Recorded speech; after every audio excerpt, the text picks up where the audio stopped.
जय श्री कृष्णा दोस्तों, आपका स्वागत है हमारे YouTube चैनल हरि ज्ञान में। आज हम बात करने वाले हैं महाभारत योद्धाओं के बारे में।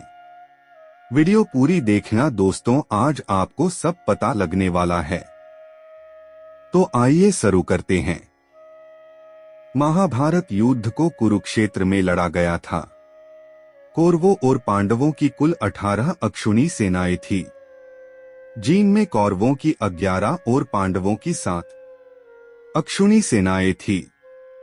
एक सेना में 21,817 हाथी, 21,880 रथ, 65,810 घोड़े, 1,10,000 छाठ पैदल सैनिक होते थे। यह युद्ध 18 दिन तक चला था। इस युद्ध के सूत्रधार आदमी 18 थे और लास्ट में 18 लोग ही जीवित बचे थे, जिनमें कौरवों में 3 और पांडवों में 15 जीवित बचे थे। महाभारत की समाप्ति के बाद कृतवर्मा, कृपाचार्य, युयुत्सु, अस्थामा, भीम, युधिष्ठिर, अर्जुन, नकुल, सहदेव, सात्यकी आदि जीवित बचे थे।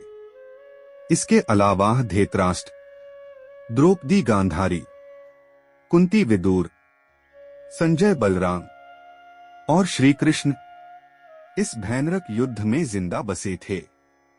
महाभारत के मेन 18 आदमी थे, जिनमें धृतराष्ट्र, दुर्योधन, कर्ण, दुशासन, शकुनी, पितामह भीष्म, द्रोण, कृपाचार्य, अस्थामा, कृतवर्मा, श्री कृष्ण, भीम, युधिष्ठिर, अर्जुन, नकुल, सहदेव, सात्यकी, द्रौपदी, विदुर थे।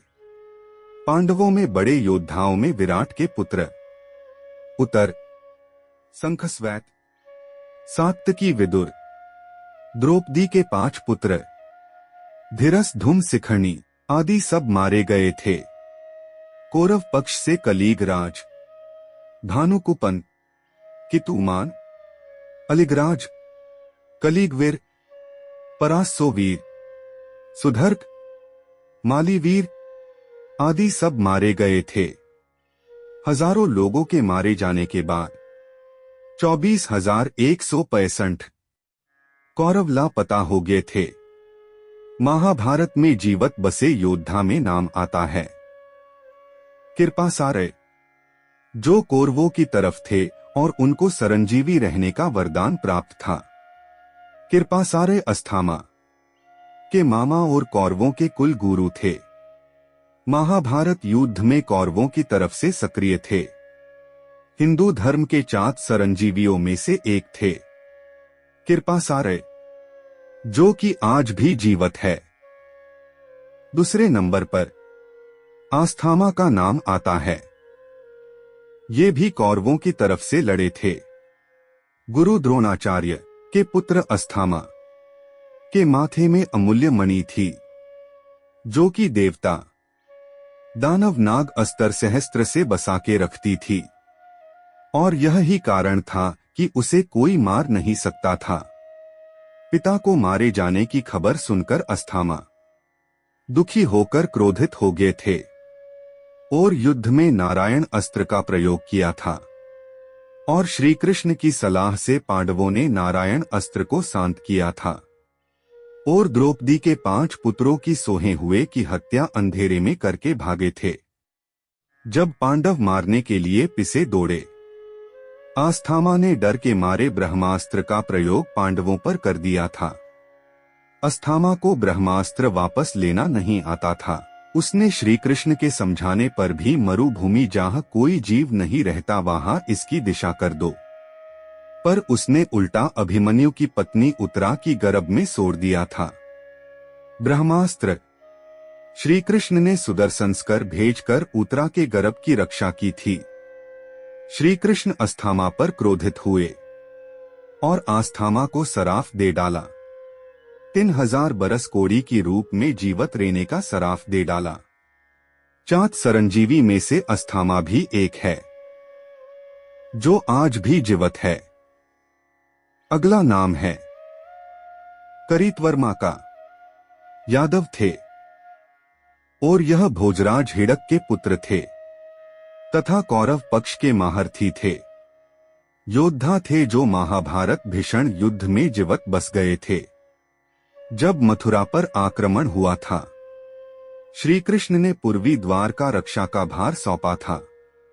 यहाँ पर करितवर्मा ने पालकू मंत्री करितकर्ण को हराया था। महाभारत युद्ध के बाद यादवों की युद्ध में करितवर्मा भी मारे गए थे। चातकी ने करितवर्मा का सिर अलग कर दिया था। अगला नाम आता युयुषुव का। महाभारत युद्ध के अनुसार युयुषुव राजा धृतराष्ट्र के दासी के गर्भ से उत्पन्न पुत्र थे। महाराज धृतराष्ट्र के मात्र एक पुत्र थे जो कि पांडवों की तरफ से युद्ध किया था। माना जाता है युयुषुव के वंशज आज भी जीवित है। अगला नाम है चातकी। चातकी भी ऐसे योद्धा थे जो कि महाभारत युद्ध में बस गए थे। इस युद्ध में चातकी पांडवों की तरफ लड़ने वाले योद्धा थे। चातकी ने कौरवों के अनेकों योद्धा को मार डाला था। गज सेना उस सर्वा सुदर्शन करण पुत्र परशंग थे, सबको मार डाला था।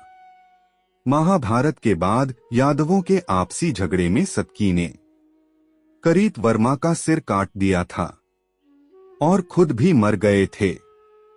पांचों पांडवों में सबसे बड़े युधिष्ठिर ने महाभारत की समाप्ति पर महाभारत युद्ध में मारे सैनिक साये मित्र वर्ग हो या शत्रु वर्ग हो सबका दाह संस्कार कराया था।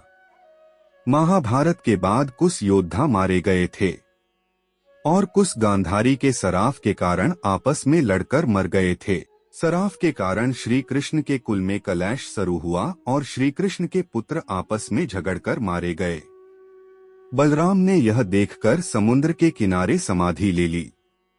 श्री कृष्ण को प्रभात सेतर में एक पहेलिये ने पैर में तीर मार दिया था। गांधारी और धृतराष्ट्र ने पांडवों के साथ रहते रहते 15 साल निकाल दिए थे। पांडवों के साथ रहते रहते भीम ने ऐसी बात कह दी थी जो उन्हें बहुत दुख हुआ।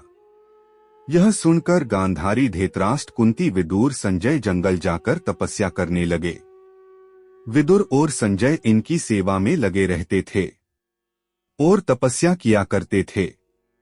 एक दिन युधिष्ठिर वहन में आने के बाद विदुर ने देह को त्यागने के बाद अपने प्राणों को युधिष्ठिर में समा दिया।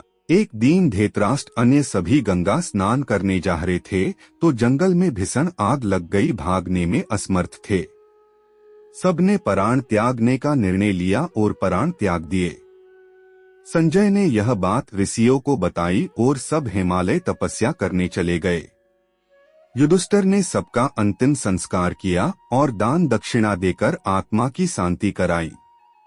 पांडवों ने कई वर्ष राज सुख भोगने के बाद स्वर्ग चले गए।